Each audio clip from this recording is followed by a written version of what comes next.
Magandang gabi po sa ating lahat, mga kapatid. Magandang gabi rin po, Father. Tayo po ngayon ay nasa ika-32 linggo sa karaniwang panahon, 2 linggo bago natin ipagdiwang ang kapistahan ni Kristong Hari.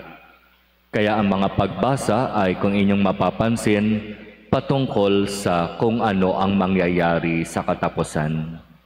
Kung ano ang aasahan natin kapag tayo ay haharap sa Diyos. Sa Ebanghelyo, isang talinhaga ang ating narinig.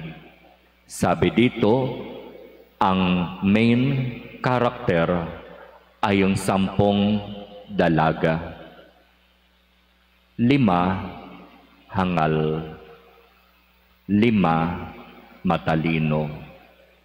At kung pinakinggan natin ang talinhaga, alam natin kung bakit tinawag na matalino yung 5 at kung bakit tinawag na hangal yung another 5. Matalino kasi alam nila ang maaaring mangyari.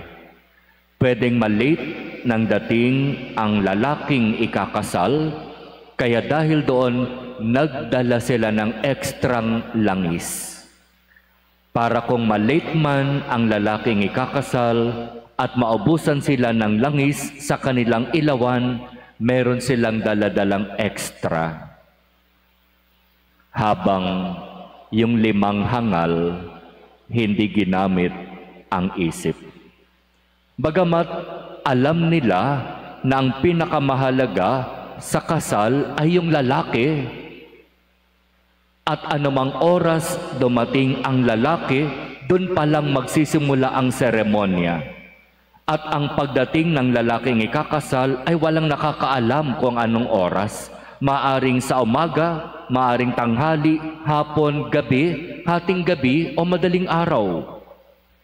Ganoon kaimportante sa kanila ang lalaking ikakasal. Sobrang VIP. Hindi yung babae ang importante, sapagkat kung babalikan natin ang kanilang kultura, sila ay nandoon sa panahon na ang mahalaga ang lalaki, habang ang babae ay hindi ganoon kahalaga. Alam natin yun, di po ba?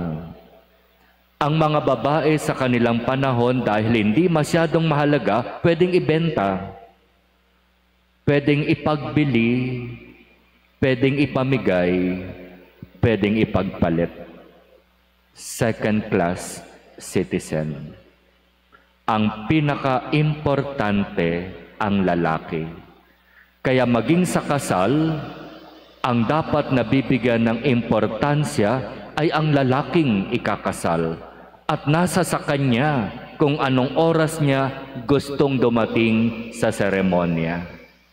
Kaya itong 10 dalaga, mag-aantay talaga sila. At sa pag-aantay nila, may dala silang ilawan para kapag dumilim, sisindihan nila yung ilawan na yon hanggang kung anong oras dumating ang lalaking ikakasal. Pero sabi ng kwento na late nang dating itong lalaking ikakasal. Inabot na ng hating gabi, nakatulog na yung 10 dalaga sa pag-iintay. At maya-maya, nung hating gabi na may sumigaw, narito na ang lalaking ikakasal. At alam yon ng 10 dalaga. Alam nila ang kanilang gagawin. Dapat yung kanilang ilawan may maningas na sindi ang ilaw para magsilbing gabay sa lalaking ikakasal papunta sa bulwagan. Pero may problema. Yung 5 hangal, aandap-andap yung kanilang ilawan. Ibig sabihin, halos mauubos na ang langis. Kaya anong sabi ng 5 hangal sa matalino?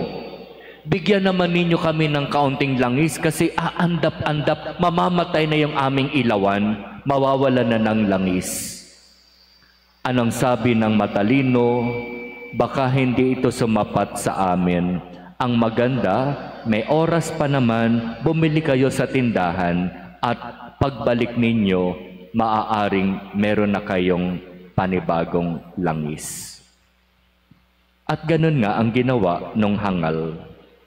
Sa kanilang pag-alis, siya naman pagdating ng lalaking ikinasal. Wala nang aantayin pa sapagkat ang pinaka-importante ay dumating na. At iyon yung lalaking ikakasal. Kaya sumama sa pagpasok sa loob ng bulwagan ang 5 matalino na may daladalang nagniningas na ilawan at pumasok ang lalaking ikakasal at pagkatapos isinara ang pinto. Iyon na yun.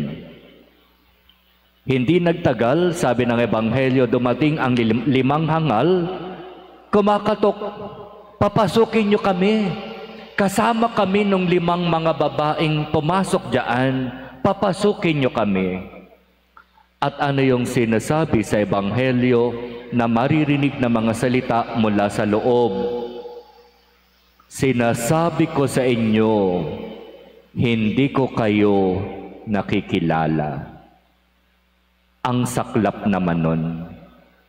Magkakasama kaming 10 na nag-intay sa pagdating ng lalaking ikakasal, naubusan lang kami ng langis, bumili lang kami sandali. Tama bang pagsarhan kami ng pinto? Pero hindi iyon ang punto ng kwento. Ang punto, dapat laging maging handa. Kung ganito ang kultura ng mga Hudyo, dapat alam natin sa buhay natin sa mundong ito, dapat din tayong palaging nakahanda. Nakahanda saan? Sa 2 bagay. Una, sa pagdating ng kamatayan sa ating buhay. Pangalawa, yung ipinangako ng ating Panginoon, ako'y muling babalik sa wakas ng panahon. At dyan, sa anuman, sa pagbabalik na yan, dapat tayong matagpo ang karapat-dapat.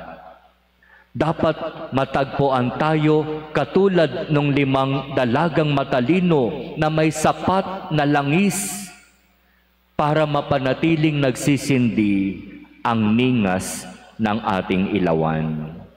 At ano yung langis na dapat mayroon tayo? Ano yung langis na dapat mayroon pa tayong daladalang extra? Mabuting gawa, pagmamalasakit sa kapwa, pagsunod sa utos ng Diyos, pagsunod sa kalooban ng Ama. Iyon yung palaging ipinapaalaala sa atin. Kaya, magbantay kayo sapagkat hindi ninyo alam ang araw ni ang oras. Kapag tayo'y natagpo ang karapat-dapat, salamat sa Diyos. Kapag tayo'y natagpo ang hindi karapat-dapat, walang ibang dapat sisihin, kundi tayo rin. Simula day 1, ng bagong taon, January 1, hanggang sa katapusang araw ng taon, December 31, palagi tayong pinapaalalahanan na dapat tayong maging handa. Pero bakit nagpapabaya tayo?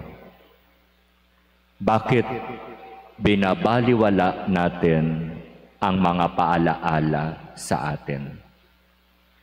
Pakinggan natin at unawain ang mabuting balita, sapagkat ang mabuting balitang iyan ay magiging daan ng ating kaligtasan.